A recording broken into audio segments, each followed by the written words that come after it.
Hey everybody, it's me again. I wanted to talk to you about a slasher from 1988, directed by Skip Skolnick. Doesn't know the guy, don't know what he did, didn't do very well, but he made Hide and Go Shriek, which I always thought was a weird title. I saw it a few years ago and I saw it yesterday, and you've got eight, basically the story is you got eight high school students who look in their 30s, but okay, uh, and they go to their father. One of their kids has a father who owns a three-floor furniture store. They wanna, slip in the night and have a party using the beds to have sex and drink because they're all horny. And the thing is, in this movie, you every no, there are four ladies in this movie, and except one, they all have boob shots. So you see a left boob, boob there, boob here, boob there. Not that they're having sex, they're just running naked around with their boobs. There's even a girl that's tied to something naked. It's weird. It's like we'll sign a contract, a boob contract. Boobs, boobs, boobs. Are those boobs? Those are boobs. But it's a simple story. A killer is running amok. There's also this weird docking bay worker that full of tattoos. The owner, he let him work there, and he was an ex-felon, and he had a tough breakup, and he had nowhere to stay, so he can stay there. So he's also being a security guard of some sort, and but you see that he has a case full of SM shit, like but for men, for gay people. No problem with uh, gay people using SM, but he has an entire case of it, and that already gives you okay. But what's genius is the killer when he kills someone. There are all these mannequins that are all over the store. He kills the person, puts on the clothes, takes a wig from one of the mannequins, and the first kills a girl, and he's going like, ah, ooh, and the guys in bed who was waiting because they want to have sex, he's running after her, and who the hell are you? And he got a cool kill there. He's strong. He takes him by the neck, puts him from his feet, and then with two hands above, and just throws him on spikes. And you see the aftermath. So you see blood coming out. You see blood going through his arms, and then you see the full scene with the three spikes in his body. So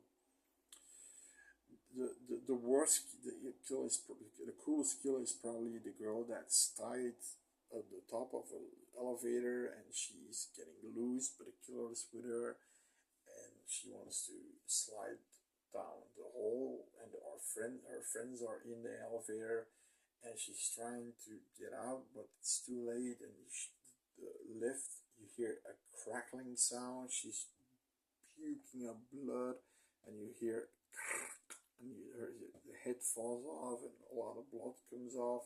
That was pretty nasty kill. Pretty nasty kill. Now, eventually,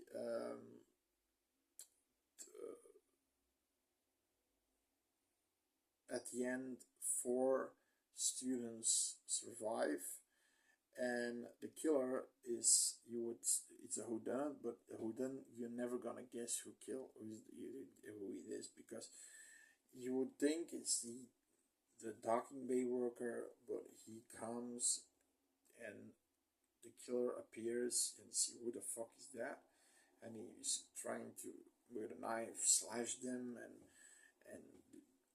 they fight him. Of course, there were four people, but he's strong and he slashes them, and the docking bay worker who grip he tackles him, and they're manhandling each other, and basically he was his girlfriend in prison, so to speak. So I think the docking worker is gay, but he was wearing the letter SM articles, and the way, at some point he puts a knife in the neck of the docking worker, and then he because the docking worker wanted to that was the breakup. He didn't want to be near him again and wanted to go alone further on through his life. And then he's standing behind the four survivor kids, and he's doing like, and somebody takes the knife and wants to slash him, and he falls over the head of the girl, and he falls down the elevator shaft. Now you get the typical ending that he's alive. He's not dead yet. You got two ambulance cars going. You see on the gurney one of the medics dead, and you see one of the driver is the killer and smiling like that, and he looks like a travestite too. He uses like blush and things like that, and he's smiling and with a grim, creepy Joker smile. So that, yeah, okay, so spoiled it, but is it a movie, a good movie? You know, the golden era is 1980, 1985. Everything after that was it started to stale down a little bit. But I think this one is one of the better ones. Like this one, uh,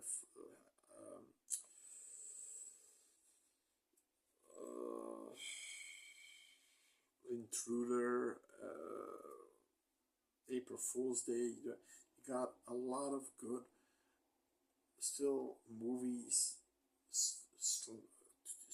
between them, but the slasher genre was getting staler. But this, the thing about this, it's in a furniture store, dim lighted. It's creepy, but it takes a long time that somebody dies. For the movie is like 90 minutes and 45 minutes. It takes 45 minutes for somebody to die. So it's a slow burn. Yeah, yeah. And the kills only two of them are gory. The chopped off head from the elevator and the guy with the dropped on the spikes, and that's it. The other ones are just stabbings or head bangs, and it's very, yeah, it's very dull. Um,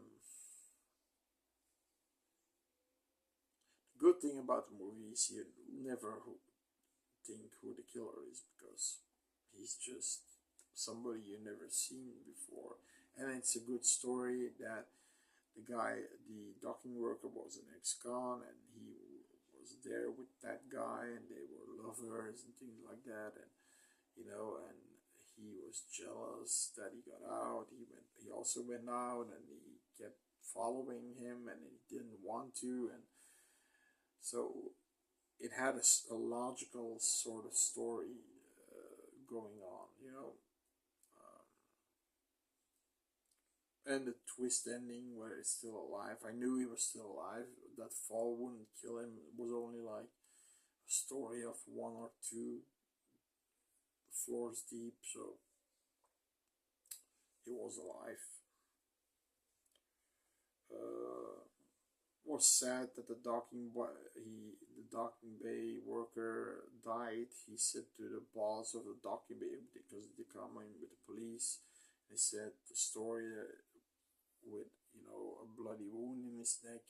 Said, I didn't want that to see you. I just wanted to do a good job, and then it dies, and it was kind of sad. But yeah, okay. Listen, it's one you can see, but if you do not like slow burns, it has good atmosphere because the dim lit furniture store with all the mannequins, which makes it creepy.